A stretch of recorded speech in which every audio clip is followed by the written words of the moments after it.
Well everyone, it's another day and another excuse to criticize Nintendo. My name's MBZ, and we just recently got some new details on the upcoming title, Splatoon, from Nintendo. And there are some things in here which some people may be a little bit annoyed by. So let's get to them, let's unpack it and see what we got. So this info has come from Famitsu, a very well-known Japanese gaming publication. Of course, usually gets the first news regarding a lot of Nintendo titles and details a lot of the time because they come out in Japan first, and obviously they're very much in connection with developers there, so their people can go and find things out, and then they get fed back to us by nice people on the NeoGAF, because of course we have fantastic folks over there who can read Japanese and translate it. So the first piece of news we have is that they are working on a local multiplayer option for the game, which is cool.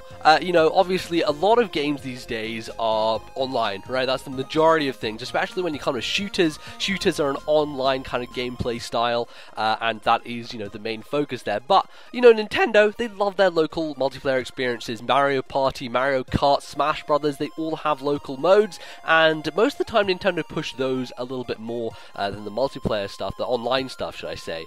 So it's no surprise really that they're working on a local mode, but I think the focus here is definitely going to be on online. It's just that they're having that as an addendum. If I'm honest, I'll probably play Splatoon mostly online anyway, so it's not like that it's going to really affect me, but it's going to be cool, I guess, maybe when I'm at home on the big TV and someone's around, then yeah, might as well give it a bash. We have a few more details regarding the single player mode, which is great because that's something that actually, when they unveiled it, I was super interested in, because as much as I like kind of going online and playing these games, you know, I had a fantastic time with Titanfall earlier last year when, you know, that came out. That was multiplayer only, but I do like my single player experiences.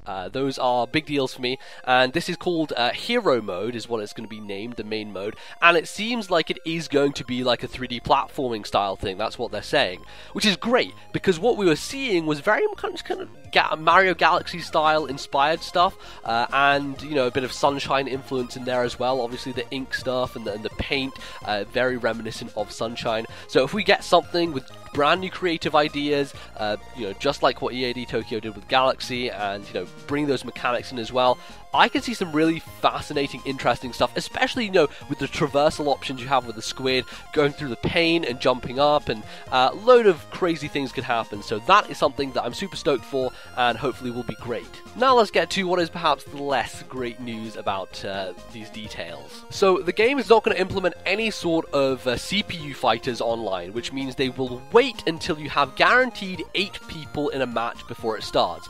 Now on launch this will be fine, everyone's going to be playing online, it's going to be no problems whatsoever, and I doubt you'll have trouble getting a game. They say they're going to use worldwide servers and you'll be able to play with people all across the world. They're not going to region lock it or anything stupid like that. But let's think about kind of later down the line as this tails off, because obviously all online games do, fewer people keep playing them, and after maybe a month or two, the user base is going to just dwindle and dwindle down to a very small number. So what you'll find happens is people are eventually not going to really be able to find matches that easily. If they enforce the 8-person rule every single time and don't have CPU people to fill in the blanks, then this could get a little iffy. You know, eventually people may not be able to play matches at all because there just simply aren't enough people playing online in the first place. When you think about Wii U's install base at the moment is still pretty low. The amount of people who buy Splatoon is probably not going to be hugely significant. It'll be decent, I think, as long as Nintendo market it well enough. But, you know, when it comes down to it, it may be an issue. Of course, it's always something they could patch in later and fix, but for the moment, yeah, a little bit of beef with that one. And the last major thing is that there is not going to be any voice chat communication available whatsoever through the Wii U. Now you may say, well, this is expected, it's Nintendo, and of course they're not going to have any voice chat whatsoever. The way they implement it normally is pretty terrible, and it's just not a good way of doing things. And I tend to agree. Look, if I'm playing Smash Brothers online, I'm on Skype. If I'm playing Mario Kart online, I'm on Skype. There's no reason to use Nintendo's inbuilt functions. Firstly, because if they are used, they're terrible, and if they're not, and you can't. The thing with Splatoon I find a little bit worse though is that it is a team-based game, and you are going to have to communicate with people, right, on your team to make sure people are going in the right place, laying down the right traps, you know, going after the right objectives. And that could get a little bit of a problem, right? When you are going into a room and you're matched up with people and you don't have any real way to kind of get that communication across. Nintendo could always put up, like, you know, in Smash Brothers, how they have with the D-pad taunts to say messages and stuff like that, but I just don't think that has enough, you know, wide scope to be able to cover all the stuff that you're going to do in Splatoon. We know Nintendo are a very conservative company, especially when it comes to, you know, online communication.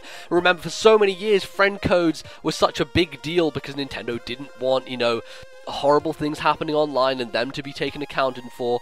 And it seems like, you know, when it comes to voice chat, they're very similar. They don't want the stuff that happens on Call of Duty to be happening on Splatoon, with all these 12-year-olds screaming about mothers and horrible things and saying nasty stuff, which I can appreciate, and I think, you know, that is a good idea.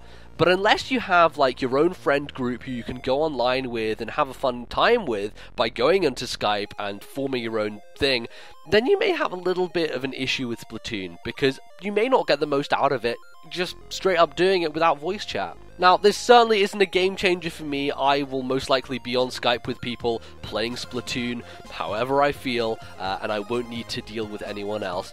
But I'd like to bring it up because it is important for a lot of people, and I know, you know, some people will be really annoyed by this. There are a few more things that they released in details. I'll link the NeoGAF thread down below so you can go have a check if you would like, but those are the updates. There's the good and there's the bad. Look, I'm really looking forward to Splatoon. I think it's going to be an awesome game, and it's just so exciting and fresh to have a new Nintendo IP to look forward to, and we have two of them this year with Codename Steam and Splatoon, so things are looking good, especially on the single player front. That's the thing that I'm kind of most excited for. You know me, I'm a big fan of the platforming genre. 3D platformers are fantastic, and there just aren't enough of them these days, and if that kind of campaign mode is based on that, all the better. Really down for it. But of course, it's Nintendo. It's an online game, and they need to get things better than this. You know, it's just not good enough at this stage in the game to have zero voice chat implementation and to be enforcing things like the 8-player rule. It's a horrible thing, and what are we going to do about it? Well, unfortunately, at the moment, we can't do anything. So, now I'll hand it over to you. Let me know what you think of Splatoon and these new details in the comments. Are you looking forward to it? Are you going to be getting it? All that good stuff. Just hit me up, and I'll be down there talking as well. So, thank you for watching. Leave a like if you enjoyed, and I guess I'll see you next time with another video. Goodbye. So, the game is not going to implement any sort... Ugh.